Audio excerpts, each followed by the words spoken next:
Hi, guys. Welcome to the Pretty Little Book Nerds podcast. My name is Genevieve, I'm Danielle. and we have a very special guest with us today, author of This Spells Love, Primetime Romance, and Kitty St. Clair's Last Dance. We have Kate Robb. Hi. Hi, thank Um, you so much for joining us and allowing us to interview you. yes, thank you I'm so happy much. to be here.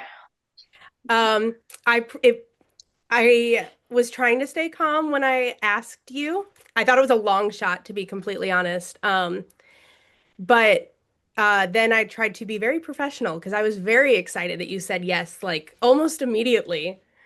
You were the first person we heard back from, so it was really nice to be able to do that with you or do this with you. So Happy to be here. And I'm happy. I love podcasts and I love obviously romance related podcasts. So I'm happy to be part of one that is just getting started. So thank you.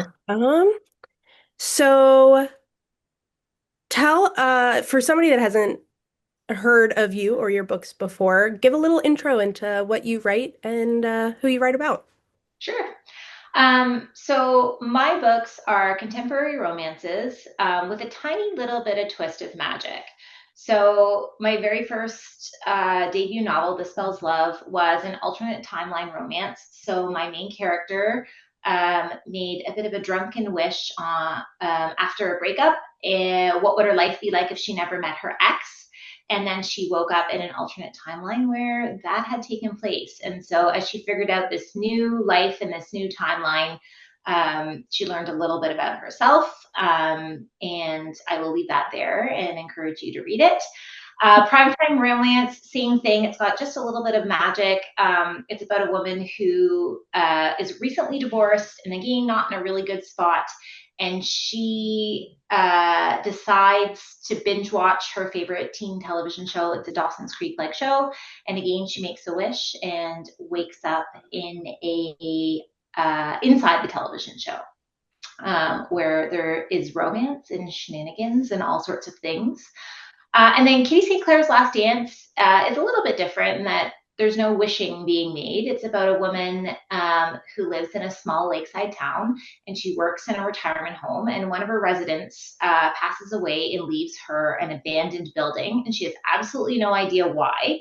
And then uh, gets a hold of this woman's diary and starts to read about her in the 1940s and finds out that the building was once a lakeside dance hall. And then her dreams start to transport her into the events of the diary that give some clues as to why the dance hall, and relate very closely to her own love conundrum.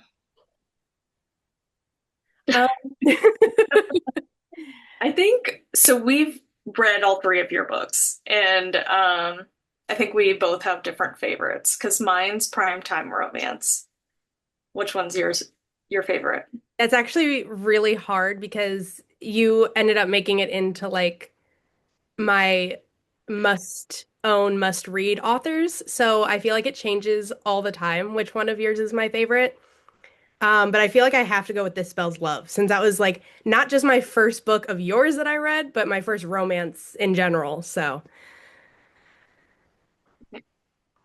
Yeah, um, it's funny. It's funny. Like people, I've heard all three, and everyone has their favorite. And it's sometimes I like that. I like that each book has found a different favorite audience. so what got you into writing magical romance? So I started writing, period, probably about 7 or 8 years ago. So not that long. I was not a writer growing up. It was one of those things where I had my second son and just gone back to work and kind of had a bit of a life crisis where I thought, oh my gosh, is this what I do until I die? I just work, and that's sort of it. And I decided to start writing because it was something I could do for myself. And I was always a big reader. I loved reading. And I thought, you know what, I'll give it a shot. I'll see if I can do it. Like, let's see if I can write a book.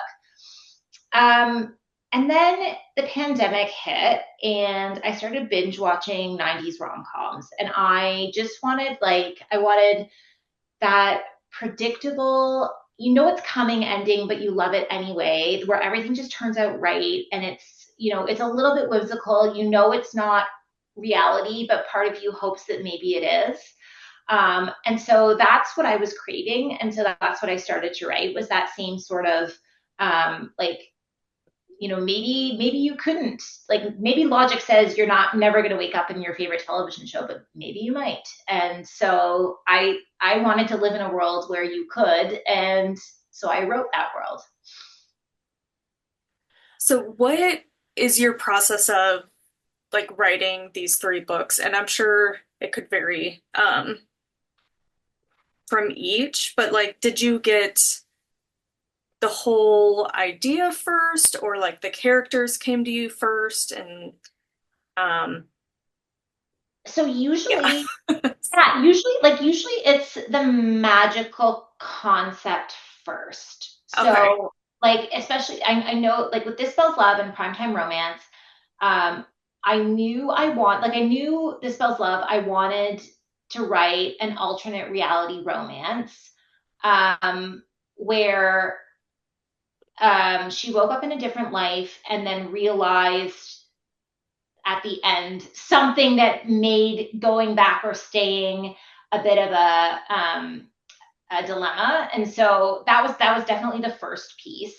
And then from there, I then came the characters. And I think with the characters, I needed, especially when I was thinking about Gemma, I needed somebody, like, who would be the worst case scenario of somebody to get thrown into another life, or why would somebody find that difficult.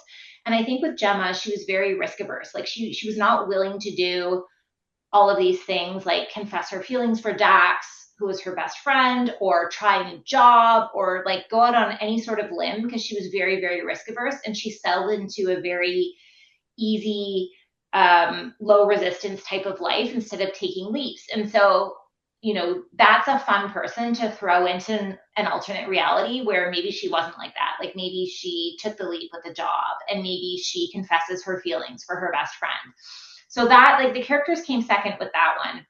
And same thing with Primetime Romance. Like, I had an idea that I wanted to write, a book where they woke up in their favorite television show, and it was always a Dawson's Creek like television show. From, like, it actually came from like a very long late night discussion with a couple of romance authors on Joshua Jackson. We just were talking, googling pictures of him in sweaters for hours Have and hours you, and hours. I And don't yeah, mean to interrupt, but like have you seen Dr. Odyssey? I have seen Doctor. You know what? I Have you? watched that just because of him and I was like this show is like okay, but I love him so much.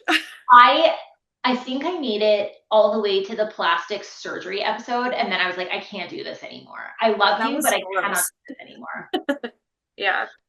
Um, yeah, that was my limit, and I wanted to love it. There were all these things I wanted to love about that show, but it just got a little too wackadoodle for me. But Yeah. and that's saying something, because yeah. So, and then Kitty was the only one. So Kitty, funny enough, when I started writing This Spells Love, I had this other idea in my head about a woman who inherits a dance hall on Lake Huron, um, mainly because my parents live up near Lake Huron, and in the tiny town where they live in the summer, there's all these old abandoned buildings in the area where they used to be dance halls, and some of them have been torn down, and some of them are still there and have been turned into other things. And I just loved the idea that, like, back in the 1950s, and that's how my grandparents actually met. Like, you would go out on a Friday night and a Saturday night and go to the dance halls, and that's what everybody did back then. And so I wanted to write a dance hall book, but the plot was boring that I had come up with at the time, and so I just kind of parked it in my brain. And then when I was thinking about Kitty, the diary component and the actually going back to the dance hall in another sort of subplot story came to life. And then from there, I was able to sort of fit the two together, and I was like, okay, now this works. Now I'm excited to write it. Um, how do you feel your writing has changed throughout? all three books. It's funny, like, because I think about this often, especially as I'm drafting. When I draft, I feel like I'm the worst writer on the planet. And sometimes I will go back and read pieces of This Spells Love, and I'm like, I used to be a way better writer. Like, why doesn't it sound like this, or why doesn't it look like this? Um, and I realize I'm still at the early stages, and my writing tends to get better as I polish, like go through, polish, edit, rethink things. Um, I think my writing, it definitely gets like it gets smoother and easier to do the more I do it. I think I'm getting better at characters and figuring out the characters and throwing the right characters into the situation. Instead of trying to, like, when I wrote This Spell's Love, I didn't put enough of a character arc with her risk taking, and I had to build it out a little bit later in later drafts. And now I'm starting from the beginning, really thinking about, you know, who are my characters? Why are they right for each other? Like, why are they meant to be together? What do they bring out in each other? So doing a lot of that character work ahead of time instead of just like sitting down and writing and then figuring it out after the fact and trying to fix it. It's easier to write that way, but and I don't know, like my process with writing, it definitely changes from every book. I plot a little bit more sometimes or a little bit less sometimes. And so I don't think I've figured out like this is what I do now. Or maybe I just am destined to continually evolve my process, or maybe it's just going to be different with every book. I'll have to come on in 5 years' time and tell you after I've written a few more what the answer is. But yeah, it's changing with every book, and I don't know what the right one is for me yet. I've yet to figure that out. And it's funny because I go, like, I'll sit on panels with writers, and this question often comes up. Actually, it often comes up, are you a pantser or a plotter? And I find it so wild how different people are when they write. Like, I went to a Lila Sage event last year, and she writes scenes out of order. Like, she just, the scene that sparks her imagination first, or the one that gets her excited about the story first, is the scene she writes first. And so she writes all over the place and then kind of sticks it all together. And to me, that is like, I don't know how you do that. It's wild. I have to go chronologically in order. I have to know who the characters are. I have to know how the things end. But writing processes, like, there is no one right way. Everyone is so very different. And so, some people write only when the inspiration hits. Other people write like diligently, hit a word count every single day, no matter what. So it's the more I get into this, the more I realize there is no right way, and it's okay if my process keeps changing, because I think that's pretty normal. I mean, I read these completely out of order. Like Primetime Romance was my first one, and then Kitty St. Clair, and then This Spells Love, and like, I mean, I'm nobody, but I think you're doing great. Like, I don't think there's a difference or like, a dramatic change, I guess, between them. Um, I love them all, by the way.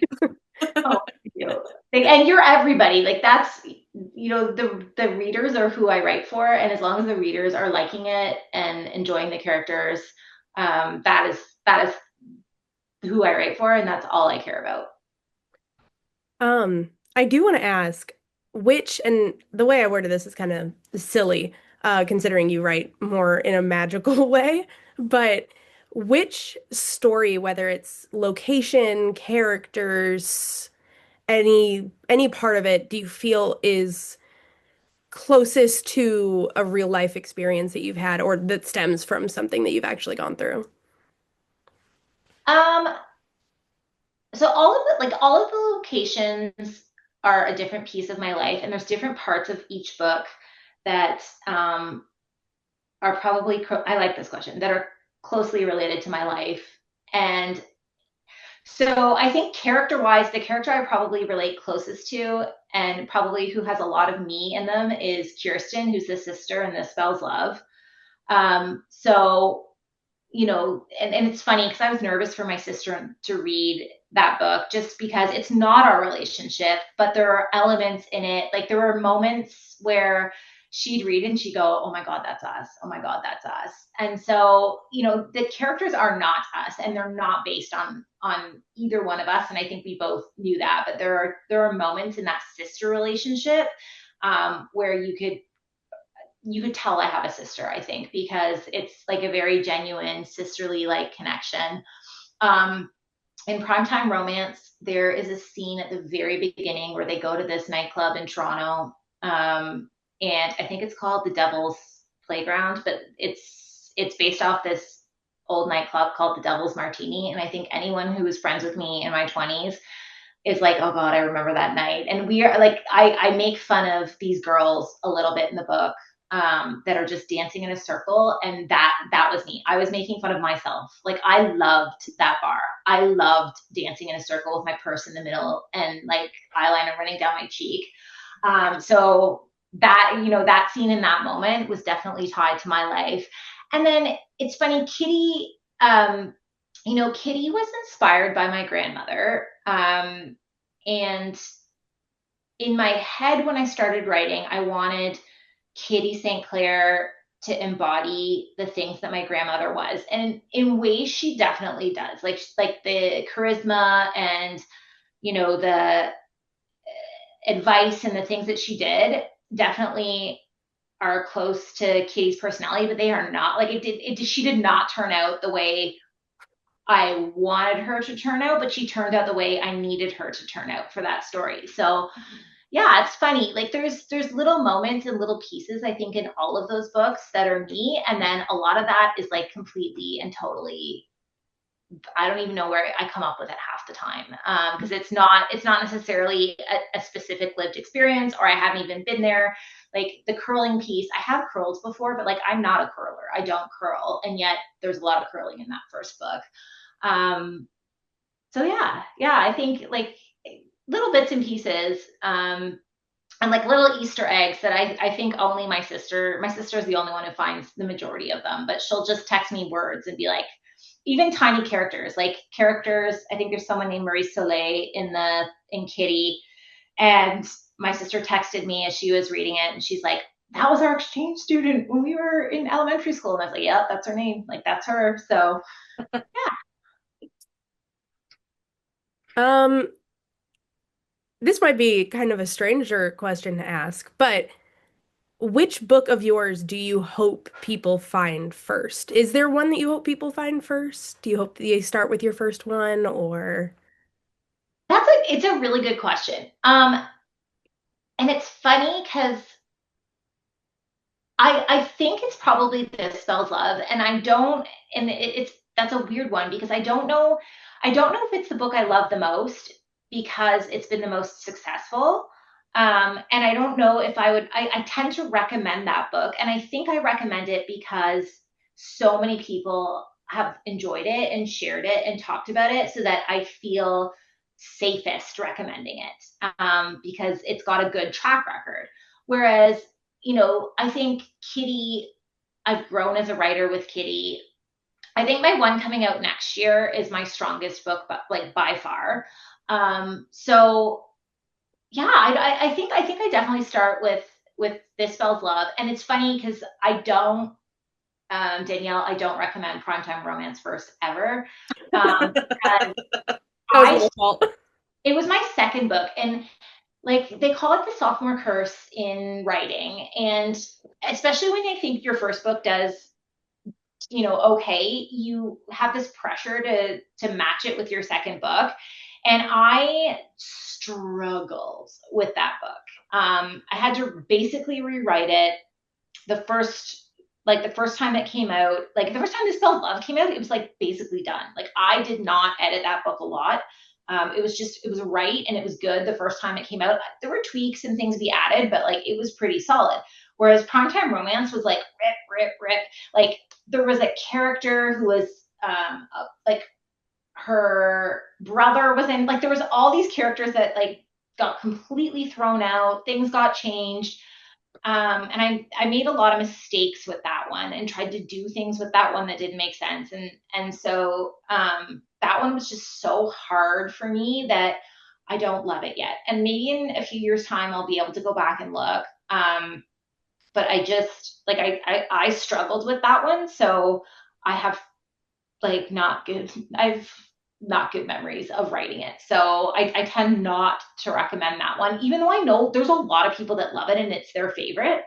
It just was not, it was not mine from a writing perspective. And I think I go through phases where like I will not look at Kitty, I won't read it, I won't listen to it, I won't do anything with it because I just need some distance. Like I love it when I'm writing it and then through the editing process. And then by the end, I'm like, I never want to read this book again. I don't want to look at it. I don't want to acknowledge its existence. I am so sick of it. And then a year or two will go by and I'll be like, all right, I can pick this up and read little pieces of it. And I'm there with This Spells Love. So yeah, I think, it's just, you watch something or read something too many times and all the charm goes out of it. And I think that happens when I write.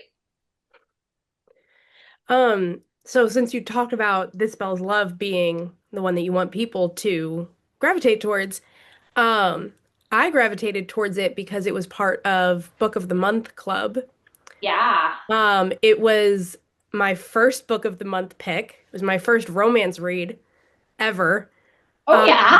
yeah, it was the first romance book I ever picked up. It's been downhill since.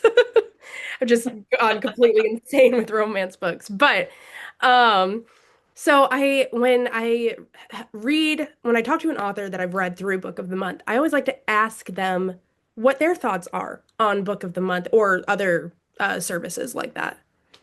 Yeah. So, Book of the Month, it was funny because I knew about Book of the Month, obviously, and it felt like this unattainable goal. I did like when This Spells Love was coming out, basically what happens is up until about 3 months before, you have no idea how your book's going to do. Unless, I mean, I'm sure if you are a big name and a big thing, there's lots of things going on. But I think for the average author, like they, they put the book out to trade publications. Your publicist will put it out to trade publications. They'll put it out to, media outlets, and they'll put it out to like the sales team starts to talk about it in their retailers and stuff like that. And the retailers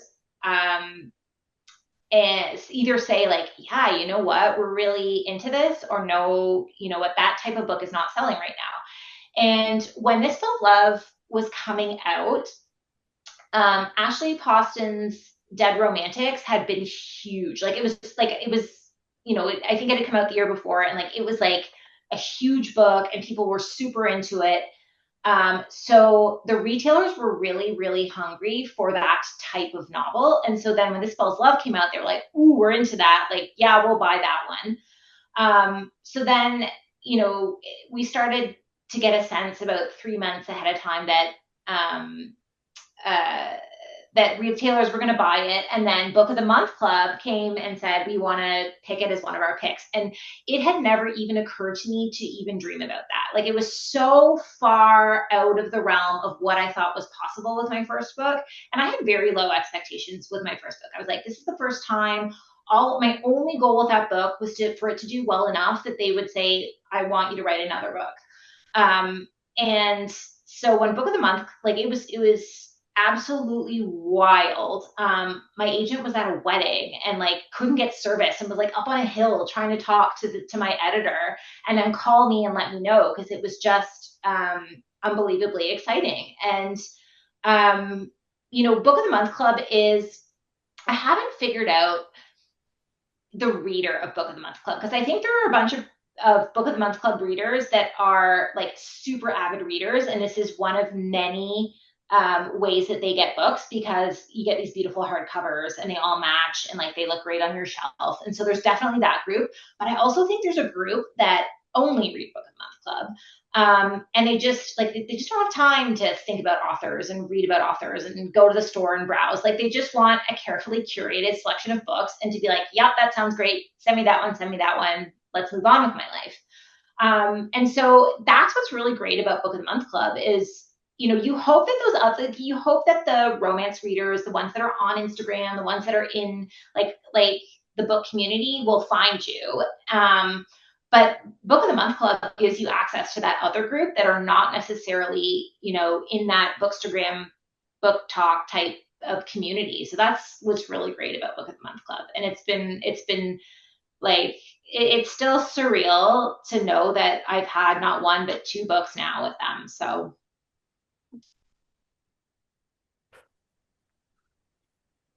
I'm trying to make sure I don't cut Danielle off at all either. Oh no, it's okay. I was gonna just wait until you were done. Oh, go right, Danielle. Um, so what did you do before you became a writer? I work in HR strategy. I still work in HR strategy. I have a Oh, day okay. still. Yeah. Yeah, book, like the book, the author life and the money that comes with writing books is very, like, it's Yeah. unpredictable. One book does great and all of a sudden you're like, woohoo, and then the next one doesn't, and you're like, oh. So, having a day job just lets me take all the pressure off of book sales, or it takes a lot of the pressure off of book sales because I'm not worried about putting food on the table. And I've got my day job to do that. Um, and so, yeah, I still work in HR strategy. I work for a big telco in Canada. And then this becomes kind of, I don't want to call it a hobby, but it is a hobby. It's a hobby that I love, and it's nice because I can, if a book's not working, I'm not worried about meeting. I'm worried about meeting a deadline in terms of a commitment, but I'm not worried that if I don't do something, or I have to put something out that I'm not proud of, or that's not what I want to publish, just because I have to, support myself and support my family. So one day, I'm hoping, if I can get a few more books out there, and then hopefully, people read one and then discover the rest, that I'll get to a good place where I could probably be a full-time author. But right now, it's I still have the day job, which I enjoy. So, So did you always know that you wanted to like write a book or be an author? No. oh, I want to be a ballerina. Um, I wanted, and then that dream died early. And then I went to business school, and yeah, you know what? It never even occurred to me. It never even occurred to me. Um, and I got into marketing. I was working in marketing, and I would write materials, like voicey marketing materials or voicey communication style materials. And somebody said, who was like a senior communications director, said, "You're really good at this. You're a very good writer." And I thought, it went right to my head, and I thought, you know what? Why don't I try? Why don't I try writing a book? And it was like, my first book was terrible. It's in my Google Drive somewhere. Like, one day I will publish excerpts from it just so that everyone can laugh. But it was really, really bad. And I just kept at it. Like, I met friends and started writing, and the pandemic happened, and I had a lot of like home time. And so I just kept writing and writing and writing and writing, and eventually got to a place where I felt something was publishable, and then started going down that route. So are you an avid reader? Is that Yeah. what got you into it? Okay. I joke that I read romance and like thrillers just to balance out the yin and the yang, like murder and romance. And yeah, I go back and forth. I used to have trouble. I listen to a lot of audiobooks, so I'm probably 95% audiobooks. And I used to have trouble when I was trying to draft, listening to somebody like Emily Henry or Christina Lauren or somebody that's so good, and then I'd get back to my draft and be like, oh my god, this is garbage. Um, but now I can do it, and yeah, I love reading. I was talking to my husband at dinner because I just started Atmosphere by Taylor Jenkins Reid, and I was like That's going on on and our on about the plot, and he's like, I want to read that now. I'm like, you should. But I just, I listen to books, and I am in awe that I can publish them, because they are like, they just are my happy place. Like I would read all day, every day if I could. I love the way books make me feel. I love reading, and it's very surreal to know that I can also write books and that people read my books and feel hopefully a fraction of the way I feel about other books. Wow. Um, how do I follow that up? Um, let's see. I'm just gonna jump in I and think ask we you. asked all these. I'm Yeah. gonna ask a really Go ahead. random question since you said you read thriller. I just have to ask, have you ever read Alex Michaelides? He has like The Maidens and Silent Patient. Yeah, I read Silent Patient and I read the one where they're on the island. The Fury. Yeah, Yeah. yeah. Yeah, it's funny, I bought The Silent Patient. I bought it for my mother-in-law or my sister-in-law, I can't remember, as a Christmas present one year, and I hadn't read it, and they both read it and were like, "Oh my God, you need to read it." And so, yeah, it's an excellent book. Um, yeah, I love a good thriller. I Yeah. always I I did. I say I'm gonna write one. I've been toying with one. Um, that's about like I keep having to rip it up and start again because it sounds too much like a romantic comedy, but I don't know, we'll see. I'd love to write a thriller or write something a little bit different, in addition to romance. I think I will always write romance. I love romance, but thrillers are my second favorite. Would you use like a pen name if you started writing under a different genre? You know what? I It would depend on the book, and it would depend on kind of the publisher and what they want to do, because I think there's benefits and drawbacks to both. If people like the way you write, I have this. I've got this other idea, and it's like a hockey parents romance suspense where they all get stuck in a tournament in a hotel. And that one would be a very similar, like, I feel like if you like my voice and like my humor, this one would be similar, but there's just some murder involved, but also romance. And that would be like close enough that you could probably cross. But if I wrote like a real, the thriller that I'm working on right now, it, I think I'd change the pen name because to me, like if you read a Kate Robb book, it's like you're guaranteed joy the entire time and you're guaranteed like a happily ever after. And I always want to write those two things with that pen name. And if either one of those things is not present, then I think I need a different pen name because that's a different promise. So yeah. Yeah. Before I would think like I didn't understand why people used pen names and stuff, and then we were interviewing another author who um has a pen name, and I forgot what we were exactly talking to her about, but it was about like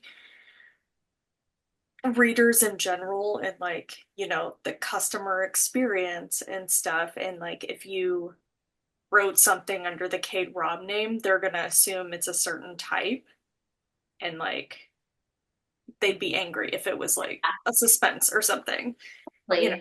But I would read anything that you wrote. Funny story about pen names. I was out for dinner with I there's a bunch of authors in Toronto, and we get together every couple of months and go out for dinner. And the one author was talking about her other pen name. And I was like, "Oh, you have another pen name?" And she's like, "Kate, we talk to each other on that other pen name on Instagram." And I did not realize that she was also this other pen name. And I've been having conversations with this person, and it was her. And then it was hilarious because the the name, I don't think she wants people to know both, which is why I'm being a bit wonky with this. But the name ties so closely to her actual name that she's like, "How did you not know that was me?" And like as soon as it was revealed, I was like, "Oh gosh, yeah, I'm an idiot." But it was funny. There's a lot of people, and it's funny too. You go out for dinner with some of these people, and especially when you don't know them that well, it's funny do you call them by their pen name? Do you call them by their real names? Some people call them, like, you get multiple names at the dinner table depending on how well or how long somebody's known someone. And I always feel silly when they have like initials. So K.A. Tucker, if she's, I don't know if you read her, but she's my favorite. She's my favorite romance writer. I love her. I'm obsessed with her. And she, like, her real name is Kathleen, and I know her real name is Kathleen, but we are not friends and we're not on a first name basis. But I've been in places with her where I'm like, do I call her Kathleen? But I don't know her that way. Do I just call her K.A.? Like, that feels weird too. So yeah, pen names are fun in that way, and that you just kind of go with the one that feels right. That's when I just go, oh, hey, what do you think Hey, about you, this? And like just start the conversation. buddy. um, so we always ask people too about covers because yours are very, very different, but pertain to the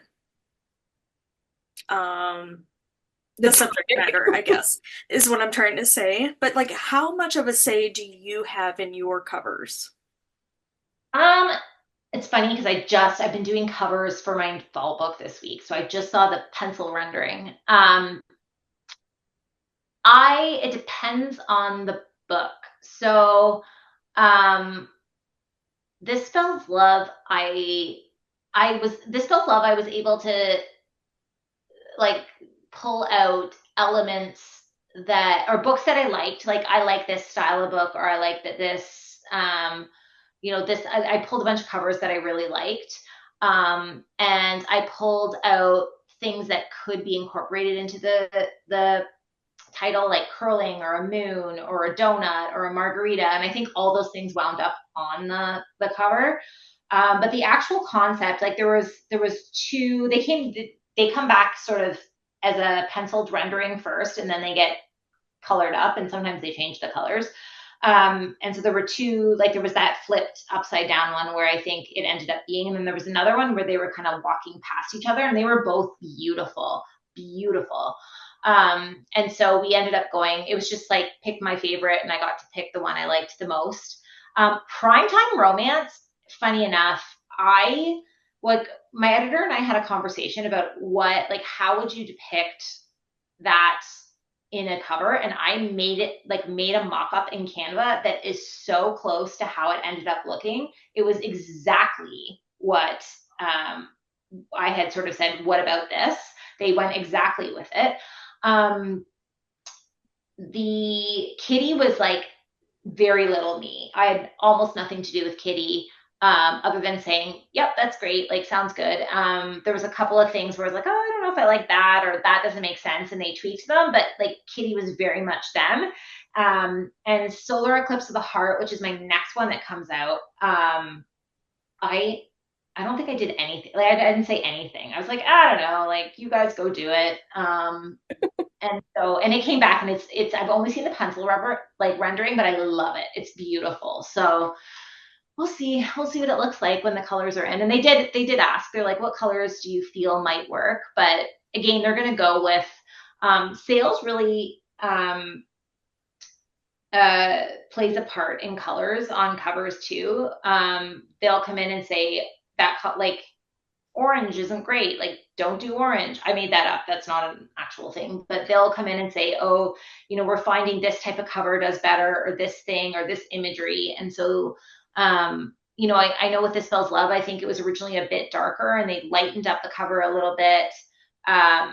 So yeah, they do. It's an interesting process with a lot of different people weighing in. Interesting. And I'm glad you mentioned your fourth book.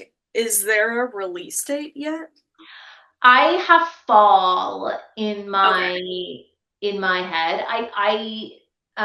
Like, we're about to, like, it's got a cover, and it's got back, as of this week, it has the cover rendering, and the back copy was just approved by me this week. So my guess is it'll start to go into systems. I could probably go check, but it might be in right now. It might have gone in this week, but it's probably going to go into systems soon, or maybe in early January.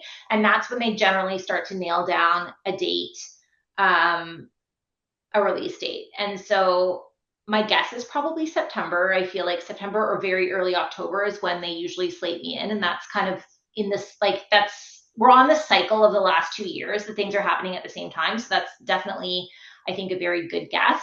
But with things like Book of the Month Club, I had one release date and then they wanted to move it into September. Like I think Kitty was supposed to be beginning of October, and then they wanted it as a September book, so they moved it back into September or they wanted it as an October book, so it had to release in September before the October add-ons came out. So the dates change slightly sometimes.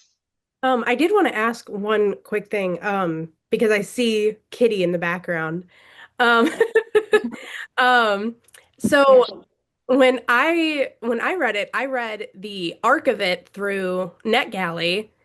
Um, but then I automatically went and bought the physical copy when it came out. So I'm just curious, do you do you feel like it's okay to just read an arc, or are you more of like, no, you should read both of them because there's going to be changes and differences depending on which one? My so my when my books get to arc, they're usually uh everything but maybe a copy edit. So they like the story is the same. You're just, the commas, the periods, some consistency like will be better in the final book, but like the story is the same. Um I don't like if I read arcs, I don't usually read the final copy again because I just assume they're close. Um so yeah, like to me, arc is pretty darn close at least. But every publisher is probably a little bit different, and I think indie books can be different. So it depends on the person, depends on the way the publisher does things. For me, mine are pretty darn close when they go into NetGalley. Okay. Well, you talked a little bit about the book that you have coming out next year. Is there anything else that you can tell us about it that you're able to? So I can, I mean, able, I do what I do. Um,